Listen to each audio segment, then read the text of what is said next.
Hello, happy birthday.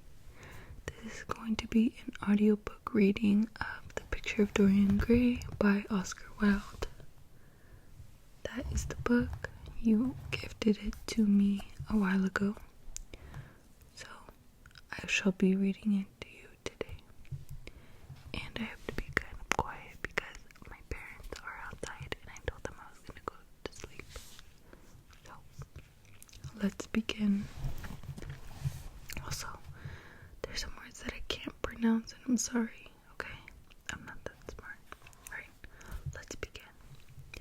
Chapter 1. The studio was filled with the rich odor of roses, and when the light summer wind stirred amidst the trees of the garden there came through the open door the heavy scent of lilac, or the more delicate perfume of the pink flowering thorn. From the corner of the divan of Persian saddlebags on which he was lying, smoking as usual innumerable cigarettes, Lord Henry Wotton could just catch the gleam of the honey-sweet and honey-colored blossoms of the laburnum, whose tremulous branches seemed hardly able to bear the burden of a beauty so flame-like as theirs. And now and then the fantastic shadows of birds in flight flitted across the long tussore silk curtains that were stretched in front of the huge window, producing a kind of momentary Japanese effect, and making him think of those pallid jade-faced painters who, in an art that is necessarily immobile, seek to convey the sense of swiftness and motion. The sullen murmur of the bees shouldering their way through the long unknown grass, or circling with a monotonous insistence round the black crocketed spires of the early June hollyhocks, seemed to make the stillness more oppressive, and the dim roar of London was like the bourbon note of a distant organ.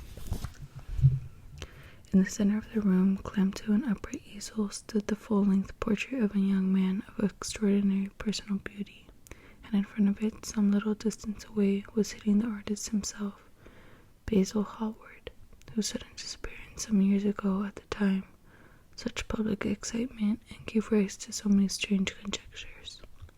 As he looked at the gracious and comely form he had so skillfully mirrored in his art, a smile of pleasure passed across his face and seemed but to linger there.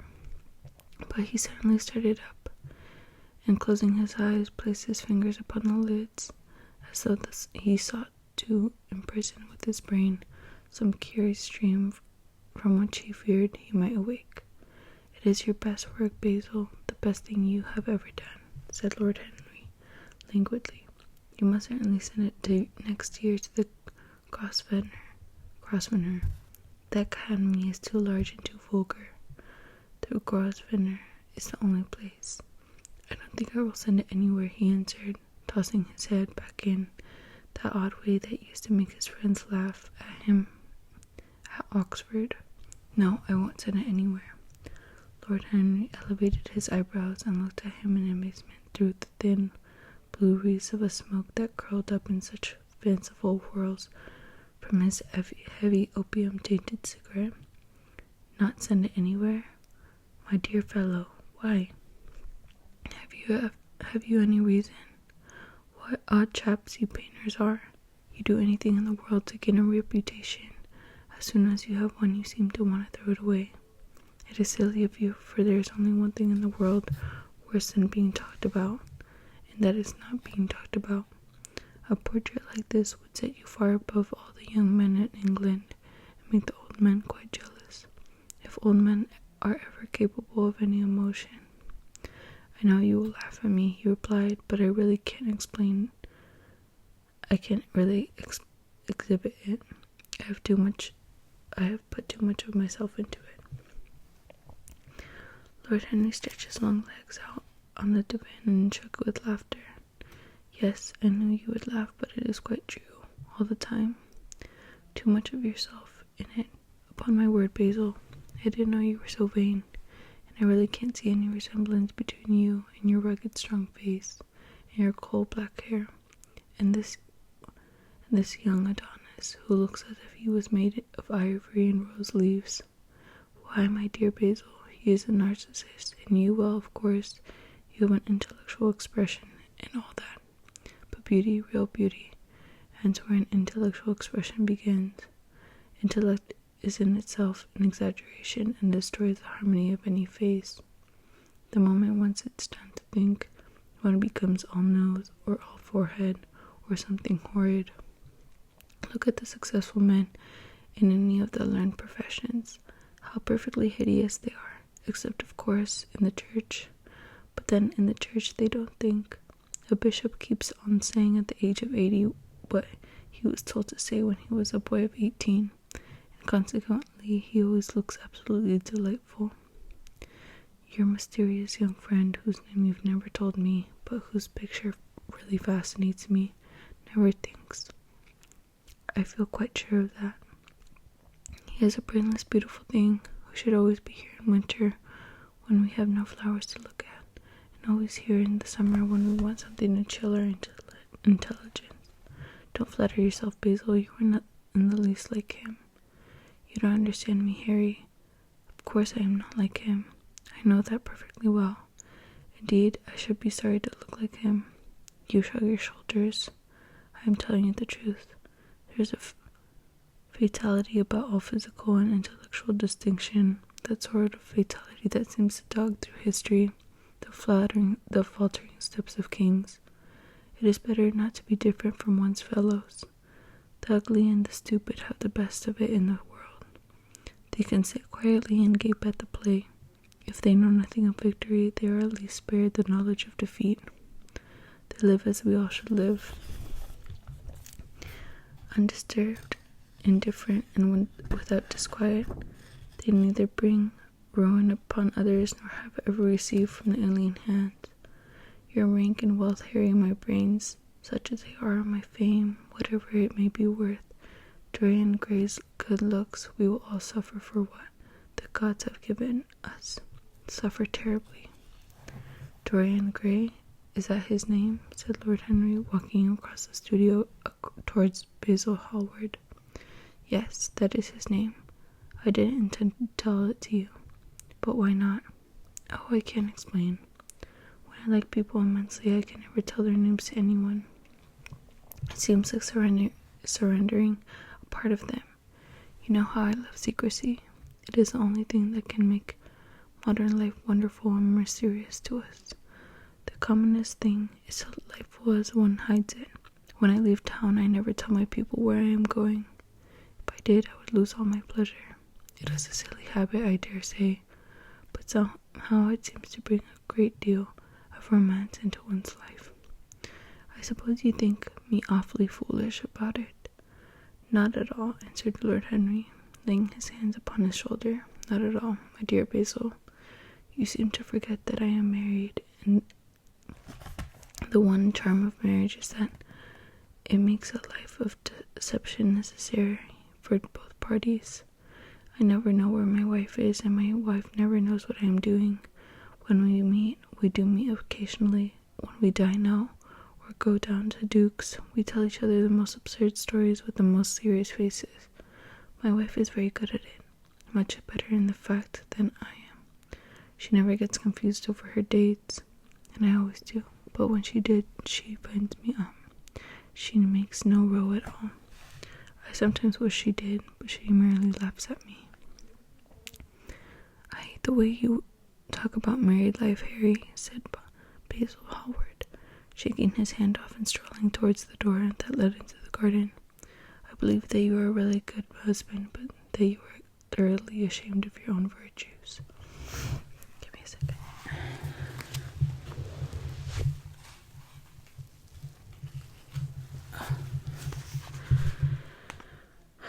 You are an extraordinary fellow. You never see a moral thing, and you never do a wrong thing. Your cynicism is simply a pose. Being natural is simply a pose, and the most irritating pose I know, cried Lord Henry, laughing, and the two young men went out into the garden together, and for a time they did not speak. After a long pause, Lord Henry pulled out his watch. "I am afraid I must go, Basil," he murmured, "and before I go, I insist on your answering a question I put to you some time ago. What is that? Asked Basil, keeping his eyes fixed on the ground. You know quite well. I do not, Harry. Well, I will tell you what it is. Please don't. I must. I want you to explain to me why you won't exhibit Dorian Gray's picture. I want the real reason. I told you the real reason. No, you did not. You said it was because there was too much of yourself in it. Now that is childish.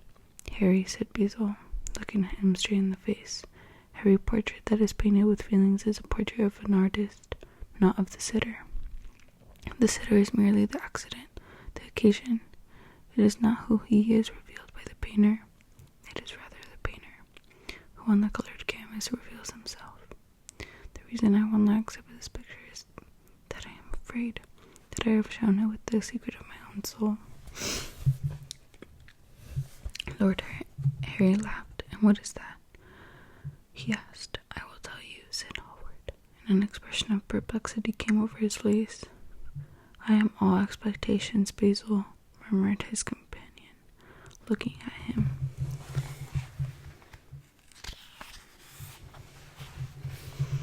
Oh, there is really very little to tell, Harry, answered the young painter, and I am afraid you will hardly understand it. Perhaps you will hardly believe it. Lord Henry smiled, and then leaning down plucked a pink-petaled daisy from the grass and examined it. I am quite sure I shall understand it, he replied, gazing intently at the little golden white feathered disc, and I can believe anything, provided that it is incredible. The wind shook some blossoms from the trees, and the heavy lilac blooms, with their clustering stars, moved to and fro in the languid air. A grasshopper began to chirrup in the grass, and a long, thin dragonfly floated by on its brown gauze wings. Lord Henry felt as if he could hear Basil Hallward's heart beating, and he wondered what was coming. Well, this is incredible, repeated Hallward, rather bitterly. Incredible to me at times. I don't know what it means. The story is simply this. 2 months ago, I went to a crush at Lady Brandon's.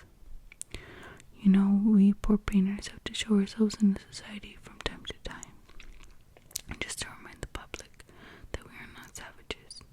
With an evening coat and a white tie, as he told me once, anybody, even a stockbroker, can gain a reputation for being civilized. Well, after I had been in the room for about 10 minutes, talking to huge over-dressed dowagers and tedious academians, I suddenly became conscious that someone was looking at me. I turned halfway around and saw Dorian Gray for the first time. When our eyes met, I felt that I was growing pale. A curious instinct of terror came over me. I knew that I had come to face with someone whose mere personality was so fascinating that if I allowed to do so, it would absorb my whole nature, my whole soul, by the very art itself. I did not want any external influence on my life. You know yourself, Harry, how independent I am by nature. My father destined me for the army. I insisted on going to Oxford. Then he made me enter my name at the Middle Temple. Before I had eaten half a dozen dinners, I gave up at the bar.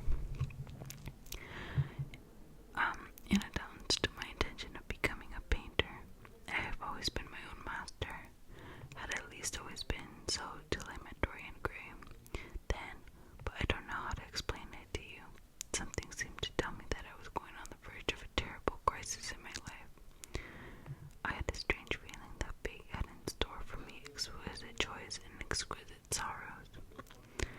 I knew that if I spoke to Dorian, I would become absolutely devoted to him, that I ought not to speak to him. I grew afraid and turned to quit the room. It was not conscience that made me do so, it was cowardice. I take no credit to myself for trying to escape. Conscience and cowardice are really the same things, Basil. Conscience is the trade name of the firm, that is all. I don't believe that,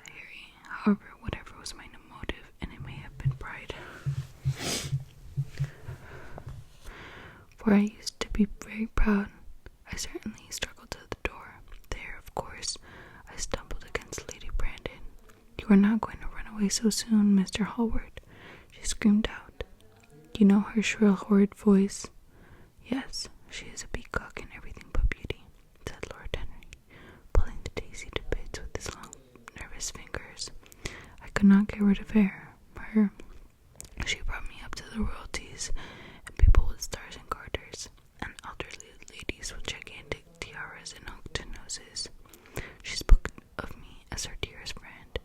I'd only met her once, but she took it into her head to lionize me.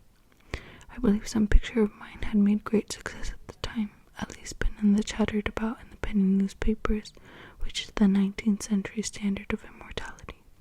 Suddenly I found myself face to face with a young man whose personality had so strangely stirred me. We were quite close, almost touching. Our eyes met again. It was mad of me, but I asked Lady Brandon to introduce me to him. Perhaps it was not so mad after all. It was simply inevitable.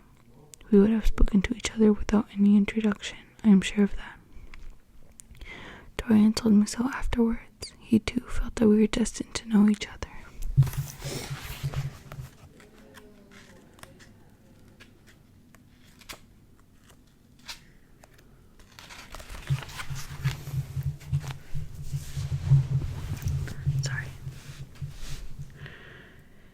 Did Lady Brandon describe this wonderful young man? I know she goes in for a rapid priestess of all her guests. I remember her bringing me up to the most translucent and red-faced old gentleman covered all over with orders and ribbons and hissing into my ear in a tragic whisper, which must have been perfectly audible to everyone in the room, something like Sir Humpty Dumpty, you know, Afghan frontier, Russian intrigues, very successful man, wife killed by an elephant, quite inconsolable, wants to marry a beautiful American widow. Everybody does nowadays. Hates Mr. Gladstone, but very much interested in the Beatles. Ask him what he thinks of Skuvalov. I simply fled. I like to find out people for myself, but poor Lady Brandon treats her guests exactly as an auctioneer treats his goods. She either explains them entirely away or tells one everything about them except what one wants to know. But what did she say about Mr. Dorian Gray? Oh, she murmured, charming boy, poor dear mother, and I quite inseparable. Engaged to be married to the same man. I mean, married on the same day. How very silly of me. Quite forget what he does. Afraid he doesn't do anything. Oh, yes, plays the piano, or the violin. Dear Mr. Gray, we could neither of us help laughing, and we became friends at once. Laughter is not a bad beginning for a friendship, and it is the best ending for one, said Lord Henry, plucking another daisy. God, they're being so loud. Laughter is not Howard buried his face in his hands. You don't understand what friendship is, Harry, he murmured, or what enmity is. For that matter, you like everyone. That is to say, you are indifferent to everyone. How horribly unjust of you, cried Lord Henry, tilting his hat back and looking up at his little clouds that were drifting across the hollowed turquoise of the summer sky, like ruffled skeins of glossy white silk. Yes, horribly unjust of you. I make a great difference between people. I choose my friends for their good looks, my acquaintances for their characters, and my enemies for their brains.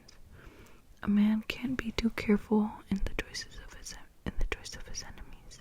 I have not got one who is a fool. They are all men of some intellectual power, and consequently they all appreciate me. Is that very vain of me? I think it is rather vain. I should think it is, Harry, but according to your category, I must merely be an acquaintance. My dear old Basil, you are much more than an acquaintance, and much less than a friend. A sort of brother, I suppose. Oh, brothers. I don't care for brothers. My elder brother won't die, and my younger brothers seem to never do anything else. Harry, my dear fellow, I am not I am not quite serious, but I can't help detesting my relations.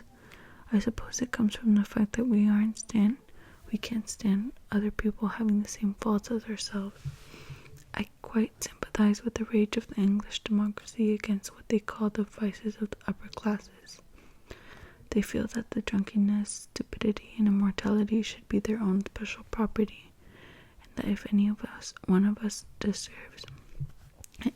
of us makes an ass of himself, we are poaching on the preserves.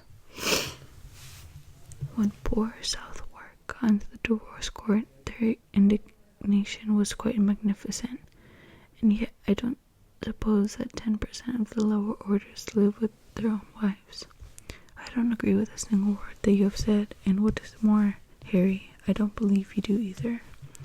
Lord Henry stroked his pointed brown beard and tapped the toe of his patent leather boot with a tasseled malacca cane. How English you are, Basil. If one puts forward an idea to a real Englishman, always a rash thing to do. He never dreams of considering whether the idea is right or wrong.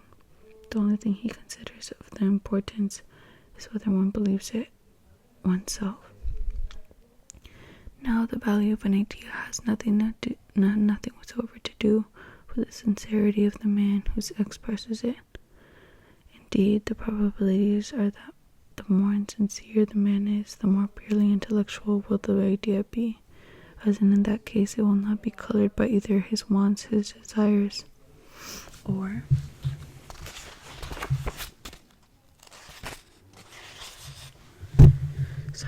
his prejudices.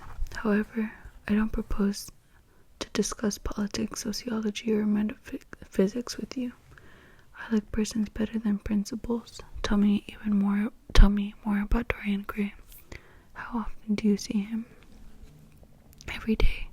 I couldn't be happy if I didn't see him every day.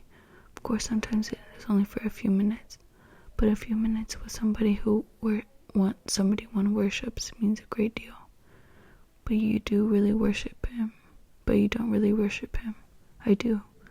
How extraordinary. I thought you would never care for anything but your painting, your art. I should say, art sounds better, doesn't it?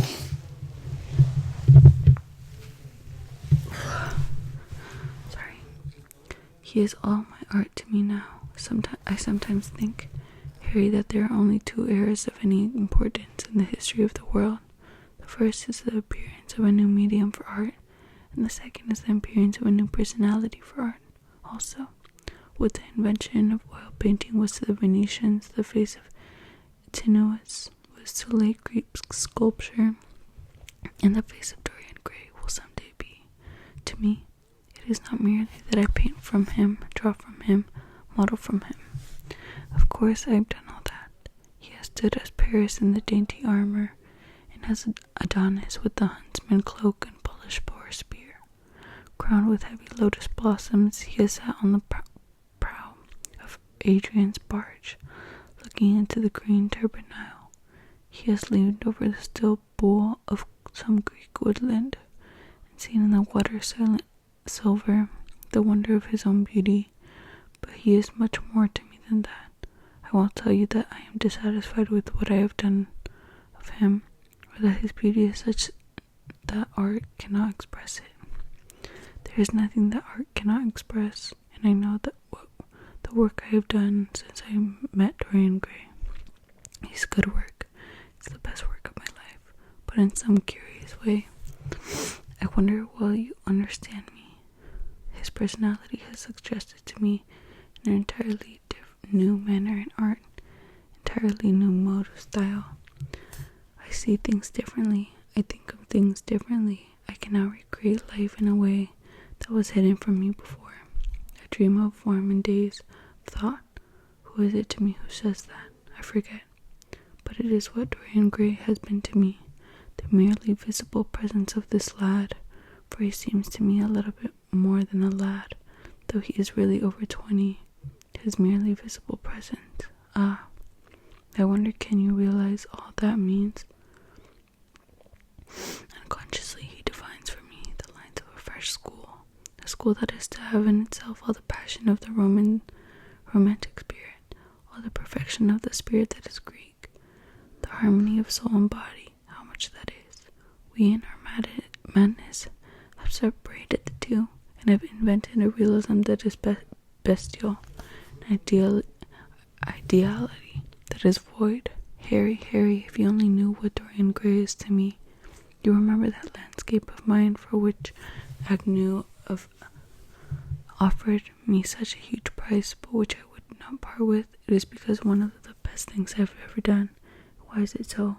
Because while I was painting it, Dorian Gray sat beside me. Basil, this is quite wonderful. I must see Dorian Gray.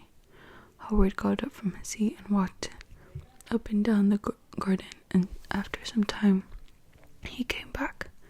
You don't understand, Harry, he said. Dorian Gray is merely to me a motive in art. He is never more present in my work than no image of him is there. He is simply a suggestion, as I have said, of a new manner. I see him in the curves of certain lines, in the loveliness and the subtleties of certain colors. That is all. Then why won't you exhibit his portrait? Because I have put into it all the extraordinary romance of which, of course, I have never dared to speak to him. He knows nothing about it. He will never know anything about it, but the world might guess it, and I will not bare my soul to their shallow, prying eyes. My heart shall never be put under the microscope. There is too much of myself in the thing, Harry, too much of myself. Poets are not so scrupulous as you are. They know how useful passion is for publication. Nowadays, a broken heart will run to many editions.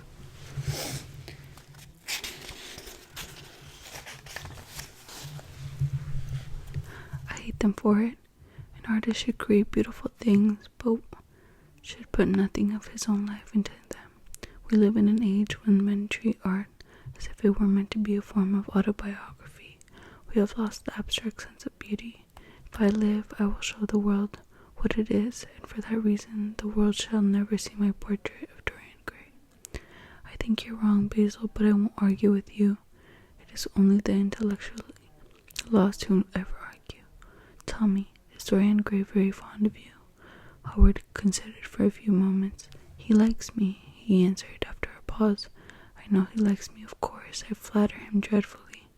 I find a strange pleasure in saying things to him that I know I shall be sorry for having said. I give myself away.